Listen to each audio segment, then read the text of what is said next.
আসসালামু আলাইকুম। ভিডিওটা কেউ টানবেন না, কেউ স্কিপ করবেন না। আনফলোকারীর দিন শেষ, ভালো ইউজারের বাংলাদেশ। তো আনফলোকারীদেরকে কিভাবে আপনারা ধরবেন, ঠিক আছে? কিভাবে তাদেরকে আনফলো করবেন চলুন আমি দেখিয়ে দিব। তো কিভাবে আনফলোকারীদেরকে খুঁজে বের করবেন চলুন আমি সেটা দেখিয়ে দিই। এই যে আমার স্ক্রিনটার দিকে লক্ষ্য রাখেন, আমি সর্বপ্রথমে ফেসবুক অফিসিয়াল অ্যাপসে ঢুকলাম। অফিসিয়াল অ্যাপসে ঢোকার পরে এই যে দেখেন আমাদের যে স্টোরিতে যে এই যে লোকগুলো আছে স্টোরিতে, ঠিক আছে? তো এরা কিন্তু আমি যাদেরকে ফলো করছি তারাই কিন্তু এখানে আছে মূলত। তো চলুন আমি খুঁজে খুঁজে বের করি কারা কারা আমাকে ফলো করছে আর কারা কারা আমাকে আনফলো করে দিছে। তো চলুন আমি দেখি। এই যে স্বপ্নের রানী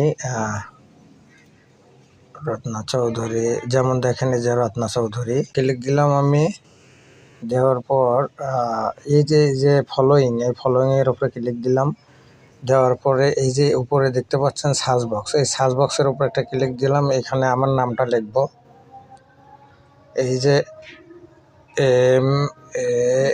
MAHDI মাহাদি হাসান।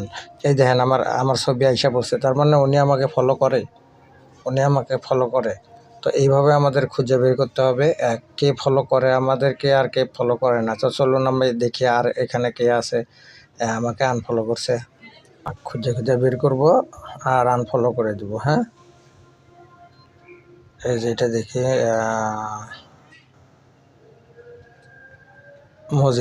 মজিদুলের আইডিতে ঢুকি। তো এখানে ফলোয়িংয়ের ইয়ে বেশি, তো আমরা তারপরেও ঢুকে দেখি। ফলোয়িংয়ের উপরে ক্লিক দেওয়া আছে, সার্চ বক্সে ক্লিক দিলাম, আমার নাম লিখি MAHDI মাহাদি হাসান।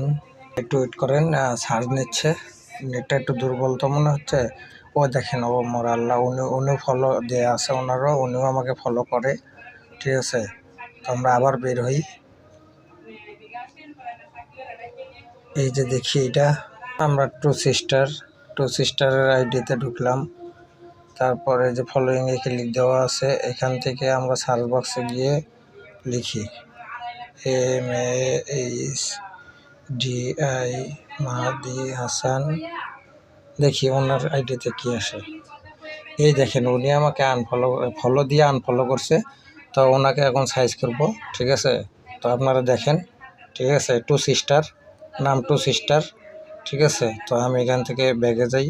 এই যে টু সিস্টার দেখেন, আমি কিন্তু ওনাকে ফলো করে রাখছি, উনি আমাকে আনফলো করছে, ঠিক আছে? 2 নাম্বার লোক উনি, টু সিস্টার। তো আমি ওনাকে এখন আনফলো করে দিলাম। এই যে দেখেন, ঠিক আছে? এই যে আনফলো করে দিলাম, কিচ্ছা খতম। আশা করি সবাই বুঝতে পারছেন। সবাই ভালো থাকবেন, সুস্থ থাকবেন, এইভাবেই করবেন। এইভাবেই আনফলোকারীদেরকে শেষ করে দিতে হবে। হ্যাঁ, আচ্ছা, সবাই ভালো থাকবেন, সুস্থ থাকবেন। আল্লাহ হাফেজ।